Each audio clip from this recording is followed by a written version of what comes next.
Shalom. First and foremost, I want to give all praises, honor, and glory to Yahweh, Bahashem, Yahweh Shai, Bahashem, Rechak, Wadash. Double honors to the elders and apostles of Great Millstone. Peace and blessings to the elect. Today, we're going to get into 2 Samuel, the second chapter. Quick summary of what happened in the first chapter. You had David learned of Saul's death through the Amalekite from Saul's camp. And of course, the Amalekite told David a lie, and he ended up condemning himself, which David put him to death because of that. And then David had written a funeral song for Saul and Jonathan and taught it to the children of Judah. So, without further ado, this is the book of 2 Samuel, chapter 2 and 1, and it reads, "And it came to pass after this that David inquired of the Lord, saying, Shall I go up into any of the cities of Judah? And the Lord said unto him, Go up. And David said, Whither shall I go up? And he said, Unto Hebron. So David went up thither, and his two wives also, Ahinoam the Jezreelitess, and Abigail Nabal's wife, the Carmelite. So after David and his men had lamented Saul and Jonathan's death, David asked the Lord where he should go next. And the Lord said unto him that he should go up to Hebron. So David and his wives and the men and the men that were with him and their households, they went and dwelt in the cities of Hebron. And the men of Judah came, and there they anointed David king over the house of Judah. And they told David, saying that the men of Jabesh Gilead were they that buried Saul. And David sent messengers unto the men of Jabesh Gilead, and said unto them, Blessed be ye of the Lord, that ye have showed this kindness unto your Lord, even unto Saul, and have buried him. And now the Lord show kindness and truth unto you, and I will also requite you this kindness, because you have done this thing. So David basically found out that the men of Jabesh Gilead were the ones that got the remains of Saul and Jonathan, and they gave them a proper burial. So David sent messengers unto them, saying, Blessed be ye of the Lord, that ye have shown this kindness unto your Lord. And the Lord will basically show them kindness and repay them that kindness, because they had done that thing. Therefore now let your hands be strengthened, and be ye valiant, for your master Saul is dead, and also the house of Judah have anointed me king over them. But Abner, the son of Ner, captain of Saul's host, took Ishbosheth, the son of Saul, and brought him over to Mahanaim, and made him king over Gilead, and over the Ashurites, and over Jezreel, and over Ephraim, and over Benjamin, and over all Israel. So you had David, which was king over Judah, and then Ishbosheth, Saul's son, was king over everything else, over the rest of Israel. Ishbosheth, Saul's son, was 40 years old when he began to reign over Israel, and reigned 2 years. But the house of Judah followed David. And the time that David was king of Hebron over the house of Judah was 7 years and 6 months. And Abner, the son of Ner, and the servants of Ishbosheth, the son of Saul, went out from Mahanaim to Gibeon. And Joab, the son of Zeruiah, and the servants of David went out and met together by the pool of Gibeon, and they sat down, the one on one side of the pool, and the other on the other side of the pool. So Abner was the captain of Saul's army, and Joab was one of the sons of Zeruiah, which is David's sister.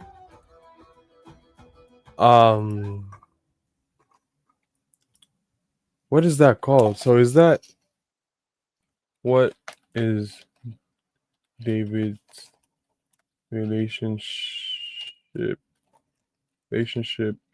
to Joab? The cousin, niece, nephew? Oh, okay, so those were his nephews. There we go. So Joab was David. Joab, um, Abishai, and Asahel were David's nephews because David had a sister, and his sister's name was Zeruiah. You know, just clear that up because I get mixed up on that a lot. And Joab, okay, so you have Abner and the servants of Ishbosheth.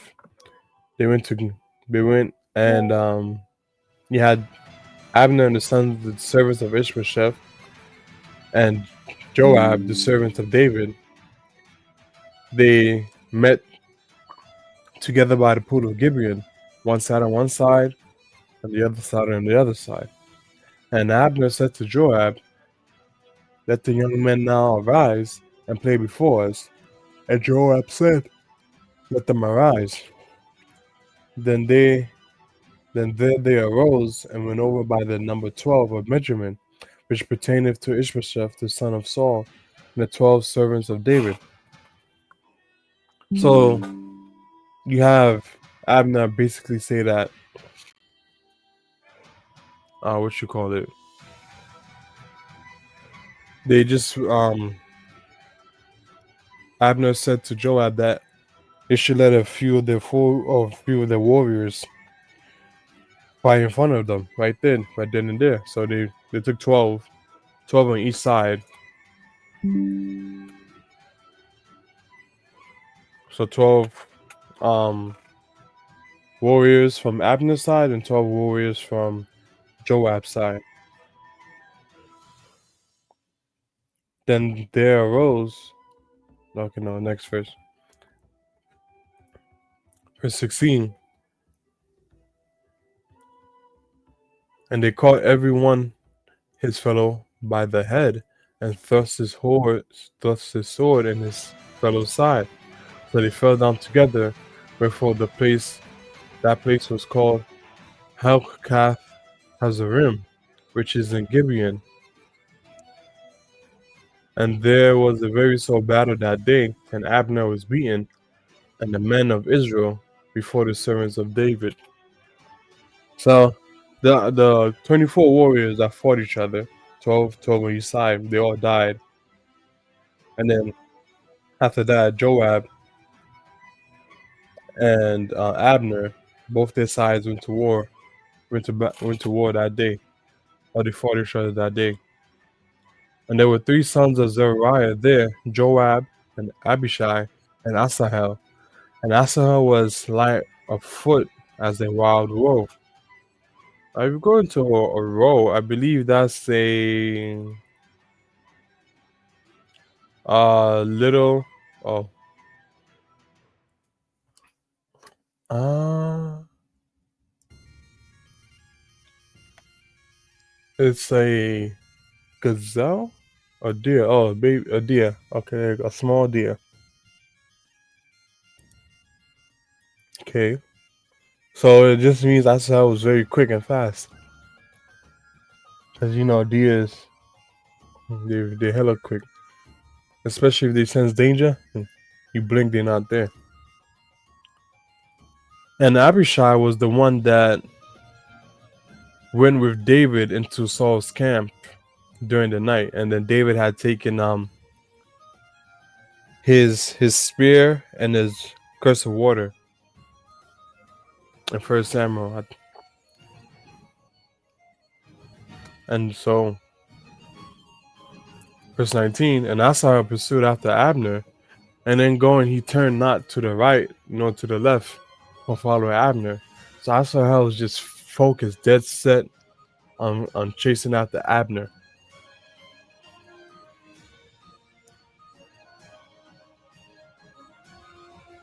He didn't stop for anything. Then Abner looked behind him and said, "Art thou Asahel?" And he answered, "I am." And Abner said to him, "Turn thee aside to thy right hand or to thy left, and lay thee hold on one of the young men, and take thee his armor." But Asahel would not turn aside from following him. So Abner was basically warning Asahel to let him go, like stop chasing me, don't chase me anymore. And it was a warning. I'm guessing if he warned him multiple times, then you know what's going to happen. The market is open. Okay. And Abner said again to Asahel, turn thee aside from following me. Wherefore should I smite thee to the ground? How then should I hold up my face to Joab, thy brother? So it's like, cause see here that Abner doesn't want to kill Asahel, but he keeps warning Asahel that if you keep chasing me, I'll have to kill you. So you better fall back. Howbeit he refused to turn aside, wherefore Abner with the hinder end of the spear smote him under the fifth rib, that the spear came out from behind him, and he fell down there and died in the same place. And it came to pass that as many as came to the place where Asahel fell down and died stood still.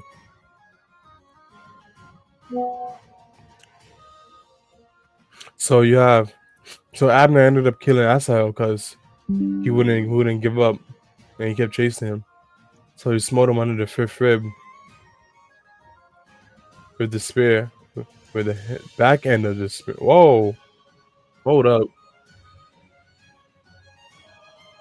The hinder end of the spear is on like the butt end of the spear. Let me confirm that if that's what I'm thinking about. The blunt. Okay, yeah, he's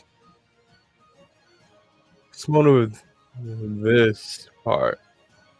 So it's very blunt. Not the pointy side, the opposite side. That the spear came out behind him. Damn, who's that strong? Damn, the blunt end? How did that? Damn. So, took the blunt end of the spear, smote him under the fifth rib. I guess he was so strong that the that blunt end came out through his back. Damn,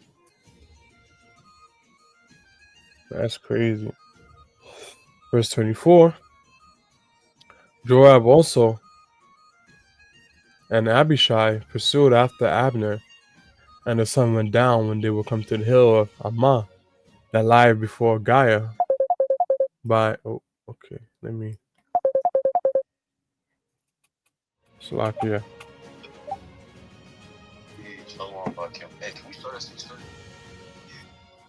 Hold up.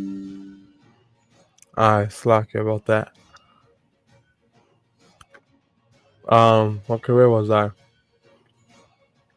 Verse 24. Joab also and Abishai pursued after Abner, and the sun went down when they would come to the hill of Ammah that lie before Giah by the way of the wilderness of Gibeon.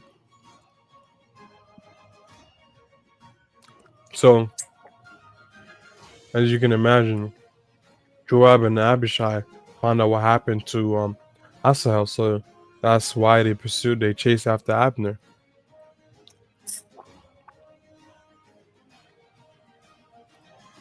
Verse 25. And the children of Benjamin gathered themselves together after Abner and became one troop and stood on top of the hill. So Abner basically regrouped with his with the army from the with the troops of Benjamin. Then Abner called to Joab and said, shall the sword devour forever? Knowest thou not that it will be bitterness in the latter end? How long shall it be? How long shall it be then, ere thou bid the people Slakia, ere thou bid the people return from following their brethren?